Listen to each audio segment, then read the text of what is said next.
Chapter 13. These new thoughts on religion were at the back of my mind, not to be dwelt on. Hardly was the Louis Allen week over with its sincerely show you will work for your subordinates' advancement and they will work their socks off for you, and delegate your operating work, then you will have more time for management work, which is what you are paid for, planning, leading, organizing, controlling.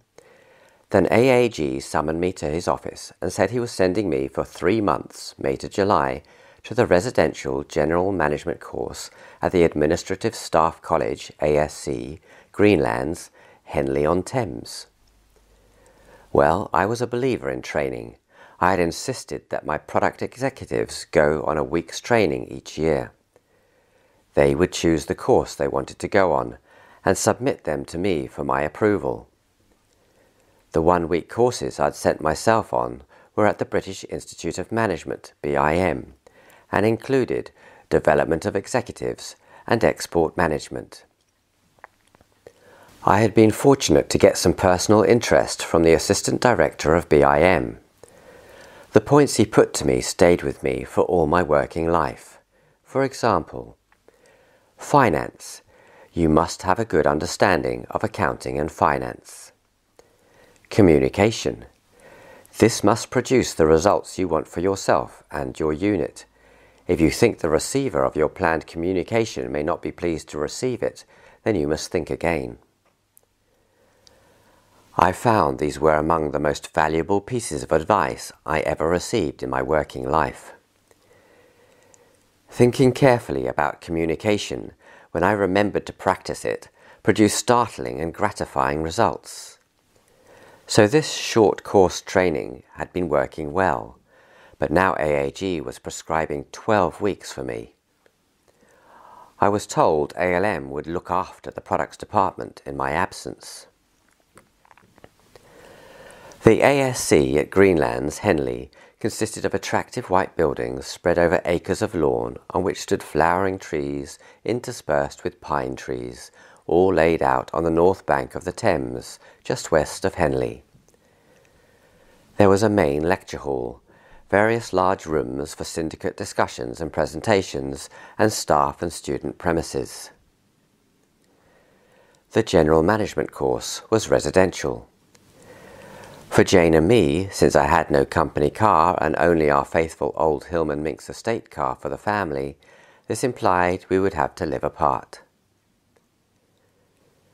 The course, defined as Session 67, 1969, comprised 66 course members, average age 39, including 2 single girls and 20 or more staff. The course members had been divided into 6 syndicates, A to F. I was fortunate to find myself in Syndicate F, amongst some brainy and determined people. Syndicate F's tutor, D.R.G. Davies, was from the steel industry. He handled us in a self-effacing, common-sense manner. The principal of the college, J.F. Martin Bates, soon nicknamed Martini Bates for observation of his drinking preference, was a sincere enthusiast who, with relevant help from his wife, ran a good ship. This included the Greenlands Association of Ex-Students and the Journal of the Greenlands Association. Bearing in mind this was a general management course, it appeared obvious our employers saw us as likely candidates for further promotion. We quickly came to the conclusion that some, if not all of us, were being assessed by tutors for reports back to our employers. Over the 12 weeks, tutors could make broad observations concerning our intelligence, commitment to the job in hand, contribution to syndicate studies and presentations, and inter-syndicate competitions. The most important competition was a business game that ran over the 12 weeks.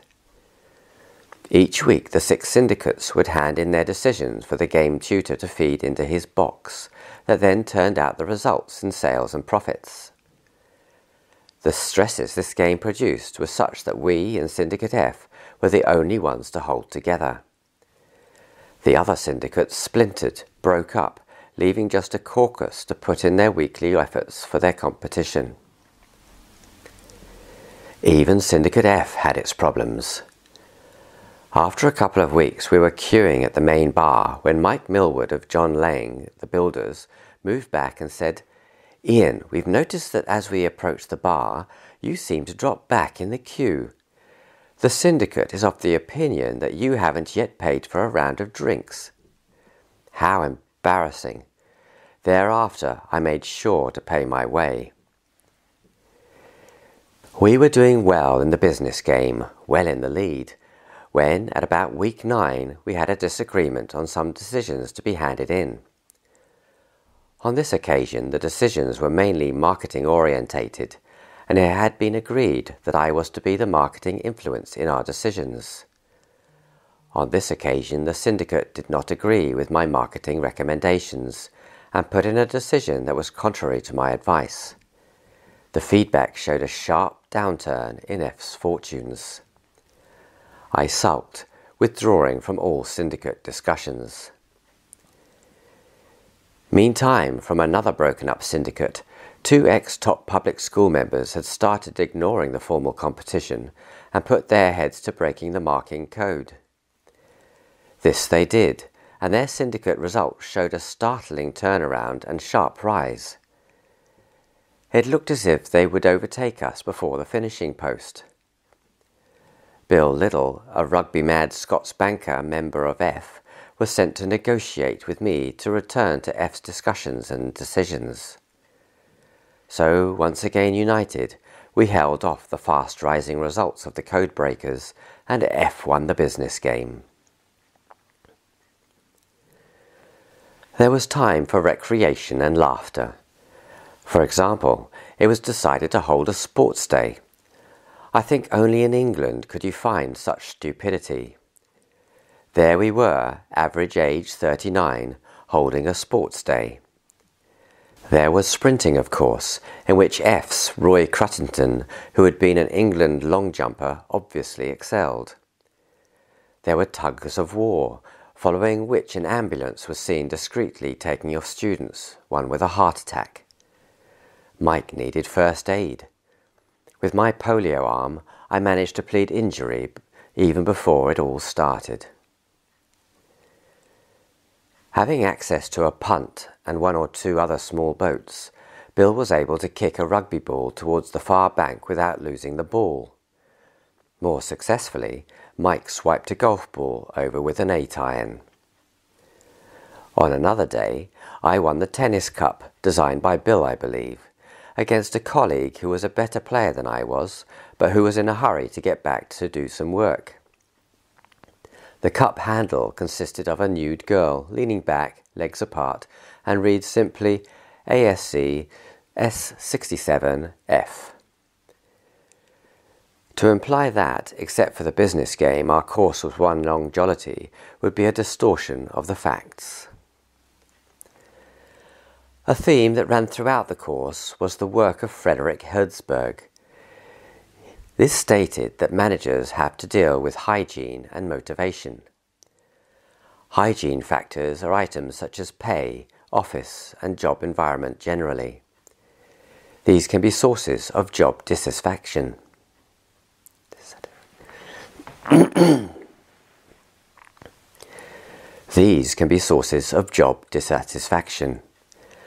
By focusing on them, management may reduce a subordinate's dissatisfaction and thus get him up to par, but he will never be motivated by this.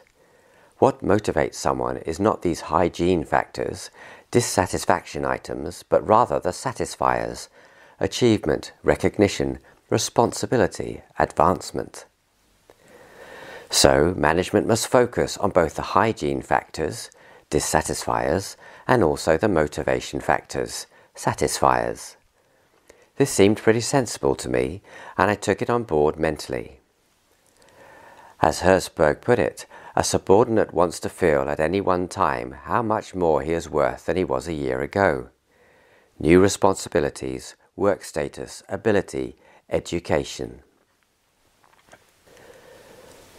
The good thing about the Martini-Bates regime was that he and his staff encouraged thought and even disagreement with what was being propounded. Thus, Mike and 2 or 3 others made a presentation challenging the Hertzberg assertions.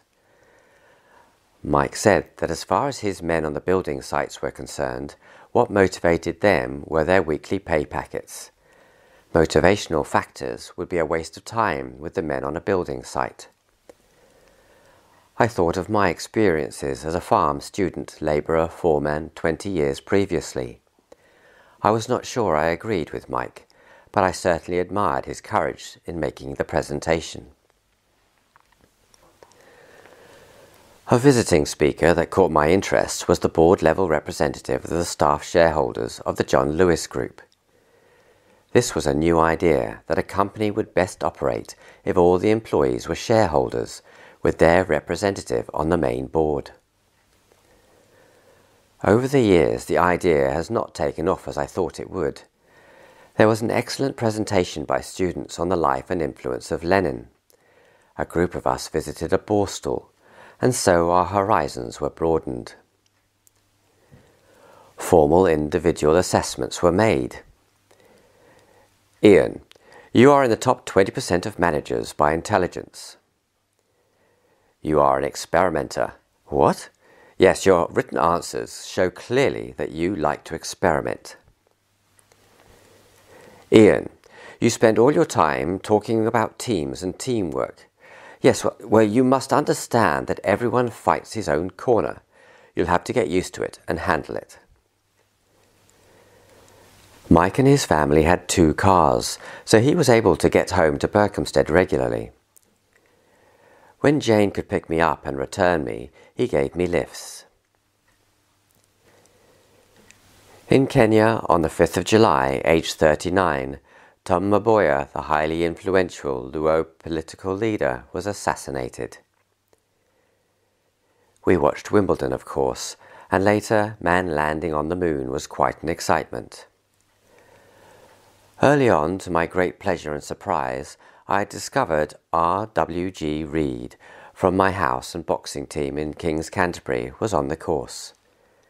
He was working for ICI, and we quickly agreed to have a joint holiday once the course was over. At the end of it all, there was an evening dance at which those course members who had been able to be with their partners for 12 weeks seemed to disappear into the dark bushes down by the river. With reference to Dad's will, I was still in correspondence with my brother Richard in America. He now had a private pilot's license and was working towards his commercial license.